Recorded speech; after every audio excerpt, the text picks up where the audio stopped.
வணக்கம் நண்பர்களே. இன்றைய இறையுடன் ஒன்று கூடல் நிகழ்வுக்கு அனைவரையும் அழைக்கிறேன். மகிழ்ச்சி. தினமும் நாம் இங்கு பெறும் இறையாற்றலை நடைமுறை வாழ்க்கையில் பயன்படுத்தி பழகுங்க. நமக்குள்ள இருக்கிற அமைதியை, நிம்மதியை, சமாதானத்தை இந்த உலகம் பூரா பரப்ப வேண்டியது நம்முடைய பொறுப்பு.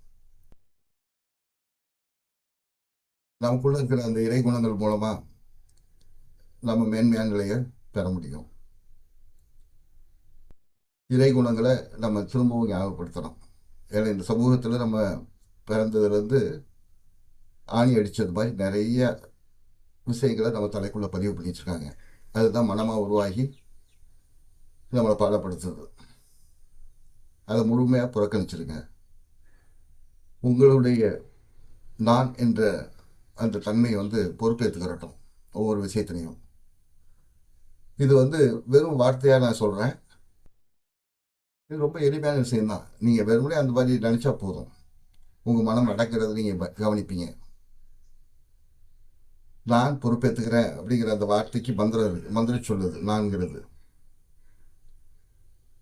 அது பொறுப்பேற்றுக்கிற போது மனமும் ஆன்மாவும் உடலும் உயிரும் அடங்கி நடக்கும். செஞ்சு பாருங்க. தொடர்ந்து செய்யுங்க. செய்ய செய்ய அழகாகும். தொடர்ந்து செய்வது தான் நமக்கு அது பழக்கமாகவும் வழக்கமாகவும் மாறிடும். தவறுகள் பண்ணுறதுனால தப்பே கிடையாது. எத்தனை தடவை தவறுனாலும் சரி, திரும்ப திரும்ப அதை செஞ்சு ஞாபகப்படுத்தி நம்ம எவ்வளோக்கு எவ்வளோ நம்ம நான்கிற அந்த இரையாற்றலுக்கு அர்ச்சனை பண்ணுறோமோ, ஞாபகப்படுத்திக்கிறோமோ, அவ்வளோக்கு அவ்வளோ நமக்கு பலன் கிடைக்கும். செய்ய சிறப்பான ஒரு நிலைக்கு இரையாற்றல் நமக்கு வழிகாட்டும். நல்லது நண்பர்களே. நாம் இறை பகுத்தலை துவங்குவோம். அமைதியாக கண்களை மூடிக்குங்க. தளர்வாக இருங்க. வாங்கிக்கிற கொடுக்குற தன்மையில் இருங்க. துவங்கலாம்.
நன்றி.